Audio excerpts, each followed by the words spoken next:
you have foreseen when you were making Invaders Must Die that you know, so much of what you'd achieved already in terms of the attitude and certain styles, the production, the beat making would sound as fresh, and even some of the older tracks would just be reinvigorated by this new record? Is this part of the master plan?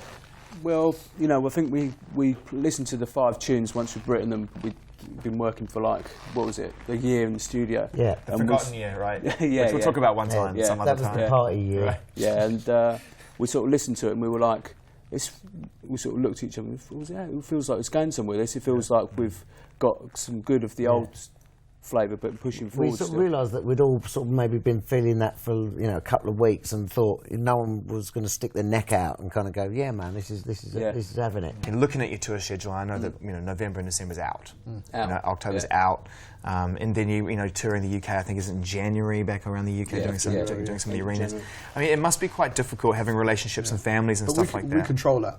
You know, we don't let anybody else control it. You're really bad at it, though, because look, there's no time off in between any of the tours. You're failing at this, Max. It's important to get holidays booked in, that's why I kind of... It looks like that we don't like our families. It's true, I was like, man, these guys...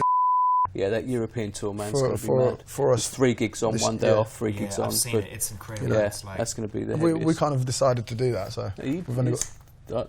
Oh, you did, I think. Secretly proud. Finish off an amazing year for you. I would almost go as far as to say the best year of the band, from a fan's point of view, must be the best year in the band. We think so. Yeah. We were talking about that. We really... You enjoy it more? Yeah. The success means more? I don't know why that is, but... Well, because it was crazy, wasn't it? Can you even remember Fat of the Man? Can you remember? I don't remember enjoying it. I remember enjoying writing the music, but not going on stage. Do you know what I mean? I really didn't. You know? It's all a blur, but now we've got time to focus and you can actually pinpoint where you've been. Do you know, I remember where I was yesterday. It's 97, I didn't. Right, check it out. You ready? Rumour Mill. Do you used to be in a hip-hop group called Cut to Kill? Yes. Good? No. Terrible. Influences? What era are we talking about? Ultramagnetic MCs. What's wrong with that? Yeah. God, incredible. 86, 87. Dusty 87. breaks. Lots of stabs. Yeah, James Brown loops back then, really. Nice. Yeah. 4-track recorder. Back in the You got to always back I'll in play you some stuff one day. I'd love that. Anytime between 86 and 89, you always got to start your rhyme just before, like a beat before. You've got to come in on the one. None of that starting lazy shit. That's Jay-Z's game. You were voted joint 4th most famous band or people to come from Essex. You know about this? After Noel Edmonds. Sally Gunnell, he's not from Essex. And Geordie Marsh. Are you calling Noel? Are you calling him out? Are you saying he's not from Essex? Yeah, that's bold. That's bold. That ain't Essex. We need to Google that. Double check that. That beard is not from Essex. No way. Can you imagine though? His entire success is just built on a lie. He's not from Essex. Everything would change. You couldn't do deal on no deal. How can you trust a man who lies where he comes from? Who are the other people?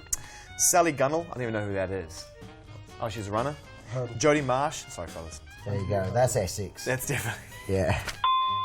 I gotta ask you this. You don't have to give me an answer. Are you... It's a rumour mill. Are you doing some stuff with Liam? No. But only because I read that in the... I read it in The Sun yesterday, which is bizarre. Well, it was in bizarre, funny enough. But we haven't discussed it, we haven't talked about it. Obviously did the track on the last record. I'm sure if he asked me to do some beats for him, I maybe will. But we haven't planned on it at all. Invaders Must Die obviously features Dave Grohl. Is it because when you guys first hung out together and toured in 1998, not only did you develop a mutual appreciation for music, but also strong cheese? Is this true? We don't talk about cheese, eh?